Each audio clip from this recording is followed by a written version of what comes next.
बटेंगे तो कटेंगे को आपके नेता पीटने चले थे जो ऐसा बयान दे दे। आप तो एक हैं, सेफ रहेंगे, आ गया नारा, क्या करेंगे अब? देखिए, दीपावली की शुभकामनाएं आपको, पैनलिस्ट जितने हैं यहाँ सबको और देश के लोगों को। सबसे पहले यहां से सवाल शुरू करते हैं एक बात कि राहुल गांधी ने जब कहा कि भारत जोड़ो यात्रा निकाली तो आप लोगों ने, सब लोगों ने कहा कि भारत टूटा कब था। तो यहाँ क्या भारत सेफ नहीं है क्या? मतलब हम लोग यहाँ पर सेफ नहीं है क्या? अरे भारत की नहीं बात हो रही है, हम लोगों की बात हो रही है भाई। लोगों की बात हो रही है, भारत की नहीं बात हो रही है। भारत वाकई कभी टूटा नहीं था, ना कभी टूटेगा। तो हम कह रहे हैं क्या हम बटे हैं? हम तो एक साथ हैं, एकत्रित हैं। नहीं, बटने के बहुत उदाहरण है तारिक खान। कहां उदाहरण दूंगा तो समय कम पड़ जाएगा। अरे बताइए ना। हम बटे थे, देश विभाजित हो गया भाई। अरे आप कौन सा विभाजन देखना चाहते हैं आप? और एक सेकंड, 47 हमें विश्व में जैसे दूसरों को बोलने देते हैं, हम लोगों को भी दिया करिए सर, हाथ जोड़ कर रिक्वेस्ट है। मैं ये कह रहा हूं, वो 47 की बात, फिर बांग्लादेश बना, वो और पहले बात। राहुल गांधी ने अभी 2 साल 3 साल पहले यात्रा निकाली, आपने कहा कि भारत टूटा कब था जो जोड़ रहे हैं। ऐसे ही हम कह रहे हैं भाई कि सेफ है, हम लोग नेक है, एक है, कहां बिखरे हैं भाई? ये सवाल अब भी पूछ रहे तो आप कह रहे गलत कह रहे हैं भाई। हम तो एक हैं, एकजुट हैं, 140 करोड़ लोग एक साथ हैं। आऊंगा तो वो सवाल तब, अगर बड़े भाई अगर वो सवाल तब वैलिड था तो ये सवाल भी वैलिड है। सब एक हैं, सब सेफ हैं, मिलके रहेंगे, भाईचारे से रहेंगे। तो मेरे भाई फिर पीटने की बात कहां से आ गई थी? शिवपाल यादव ने कह दिया कि बटेंगे कटेंगे, जो बोलेगा उसको पीट देंगे। ये पोस्टर पे पोस्टर क्यों आ जा रहा है मेरे भाई? अगर जो लोग ये पता चल जाए कि काट पीट कौन रहे हैं तो हम ये भी बता देंगे कि कौन पीटेगा, कौन काट रहा है। तारिक खान जलेबी मत बनाइए, बहुत क्लियर कट स्टेटमेंट था, बटेगा कटेगा, जो ऐसा बोलेगा वो पीटेगा। अब बोला कौन कौन है ये सबको पता है। अरे हिम्मत पीटेगी, कौन काटेगा ये पता चल जाए तो पीटेगा। नहीं, जो बोलेगा उसको पीटने की हिम्मत है। आपकी काटने की हिम्मत है? अरे फिर काटने की बात ही नहीं हो रही है, काटने की कहां बात हो रही है? क्या कहा था शिवपाल यादव ने?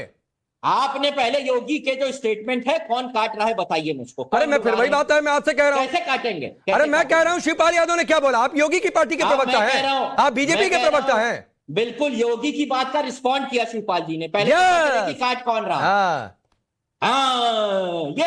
नहीं, ठीक है। अब एसएन सिंह आ जाइए। अरे है सर, तो बोलिए ना कि योगी के लिए बोला था कि पीट देंगे, है हिम्मत बोलने की?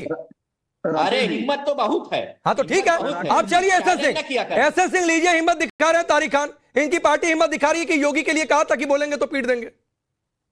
देखिए राकेश, तकलीफ होती जानते हैं राकेश जी क्या होता है? राकेश जी बहुत बार है, कटा तो हिंदुस्तान के लोग गुजरात में भी हैं। दंगे को दंगे की तरह देखा जाए, ऐसे ना देखा। कटा तो मुसलमान और हिंदुस्तानी लोग गुजरात में भी हैं। तो ऐसे बात करेंगे तो हमें 2022 के दंगे से स्टार्ट करूंगा, जिसमें हिंदू मुसलमान सिख हर किस्म के दंगे हैं। उसको ऐसे मत बात सुनिए। एक मिनट तारिक भाई, एक मिनट मैं आधा सेकंड ले रहा हूं, एक मिनट सुन लीजिए, एक मेरी बात सुन लीजिए सर प्लीज। एक आपसे रिक्वेस्ट है, दीपावली के दिन भड़काऊ बातें, उकसाऊ बातें, मैं बहुत उत्तेजित हो जाऊं, आप बहुत उत्तेजित हो जाएं, ये मत किया करिए सर। तो दंगा होता है तो दोनों पक्षों को नुकसान होता है, तो ये मत कहिए कि सिर्फ एक पक्ष कट गया। तो ऐसी बातें मत किया करिए सर, मैं आपको चेतावनी दे रहा हूं तारिक खान। अभी तो मुझको भड़का रहे थे कि नहीं, मैं भड़का बिल्कुल नहीं रहा हूं, लेकिन आपने जो कहा ना कि एक समुदाय का नाम लेकर कहा कि कट गया, तो दंगा होता है तो धर्म देखकर दंगा नहीं होता है, और दोनों समुदायों को नुकसान होता है। जिन भी दो समुदायों के बीच दंगा हो जाए तो ये मत कहा करिए कि एक ही को नुकसान हो गया सर, ये सब प्रोपेगेंडा मत किया करिए। चलिए अपनी बात पूरी करिए। मैंने सिख दंगे का भी नाम लिया, मैंने सारे दंगों का, लेकिन आपने एक ही समुदाय का नाम लिया और समुदाय का नाम लेकर कहा कि कटा। समुदाय का नाम लेकर तारिक खान आपने कहा कि कटा, तो मत किया करिए ऐसा। आप लोगों की आदत है सामने वालों को बेइज्जत। आदत नहीं है बेइज्जत करने की, मेरी आदत है तारिक खान की मेरे सामने शब्दों का चयन बहुत सोच समझ के किया करिए। अभी कोई कुछ भी बोलकर नहीं निकल सकता है। राकेश जी आदरणीय तारिक खान से, राकेश जी आदरणीय तारिक खान से पूछिए, राकेश जी आदरणीय तारिक खान जी से पूछिए कि शब्द में गलती क्या है। मैं अपने तारिक खान जी बर्दाश्त नहीं करता हूँ। रुकिए तारिक खान जी, नौटंकी शुरू की वर्सेस करके। अरे सुनिए तारिक खान भाई सुनिए ना, चैनल की स्क्रीन क्या रहेगी, हम वर्सेस लिख के करेंगे कि किस विंडो में क्या रखेंगे, ये आप तय मत क्या करिए भाई। इतनी पत्रकारिता की शौक है, राजनीति छोड़ दीजिए, आइए यहाँ पर काम करिए। यहाँ आपकी ठीक है, तो जो दो लोगों के बीच में डिबेट होती है वर्सेस बनता है, तो विंडो कैसे बनेगी? वर्सेस रखिए इनका, वर्सेस रखिए इनका, और वर्सेस में ही रहेंगे आप वर्सेस में ही रहेंगे तारिक खान। तारिक खान जी से बता दीजिए कि उत्तर प्रदेश में अब एसएन सिंह आप रुकेंगे, एक एक करके बोलेंगे। वर्सेस का मतलब नहीं है कि दोनों लोग एक साथ बोलेंगे। S N Singh please, S N Singh please please. नहीं, नियम यहां से तय होंगे डिबेट के। एसएन सिंह अभी आप शांत रहेंगे, अभी तारिक खान बोलेंगे एक एक करके, लेकिन वर्सेस में विंडो रखिए। भाई बटेंगे और कटेंगे, सीधा सा उदाहरण ये है कि आप हिंदुओं को एकत्रित करके वोट तो ले लेते हैं, मगर जिनको हिंदू कह रहे हैं, दलित ओबीसी, सबको उनका अधिकार दे दीजिए। हम इस बात की, ओबीसी और बैकवर्ड और दलित की बात ही करना बंद कर देंगे। दे दीजिए। क्यों 69,000 शिक्षक भर्ती में वो रह जाते हैं? क्यों लैटरल एंट्री जैसी चीजें आती हैं? क्यों सुप्रीम कोर्ट में जजेस में ये अंतर है ओबीसी पीडीए समाज का? इसलिए हम ये आवाज उठाते रहेंगे। ले आइए बराबरी, हम मुंह बंद कर देंगे। सुनिए तारिक खान सुनिए, तारिक खान सुनिए, 69,000 शिक्षक भर्ती में सिर्फ पिछड़े और दलित नहीं है, उसमें सामान्य वर्ग के भी लोग हैं।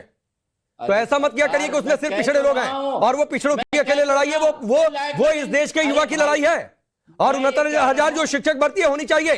और आप ये पिछड़े दलितों के हक का जो आप वकालत करने का रोना रो रहे हैं ना सर, अयोध्या की पीड़ित के साथ समझ में नहीं आया, कन्नौज की पीड़ित के साथ समझ में नहीं आया, आरोपी आपके पीडीए का होता है तब नहीं समझ में आता है। हाँ, अब जब बनारस में लड़की का नोचते हो लड़की को, वो हिंदू नहीं थी। अब हिंदू एक हो जाओ वोट देने के लिए। नहीं, अरे तो ये उन पर सवाल है भाई, ये उन पर सवाल है, ये बीजेपी पर सवाल है, ये बीजेपी पर सवाल है कि वो बनारस के बारे में क्यों नहीं बोलते हैं, या फिर उस पर न्याय क्यों नहीं होता है। मैं उस सवाल को बिल्कुल डिफेंड नहीं कर रहा हूं, सवाल है और उसका जवाब एसएनसी को देना होगा। लेकिन आप सर ये मत कहिए कि आप जो है झंडा बरदार है सबसे बड़े पीडीए के। चलिए एसएन सिंह रिप्लाई करिए, फिर करण वर्मा आ रहा हूं।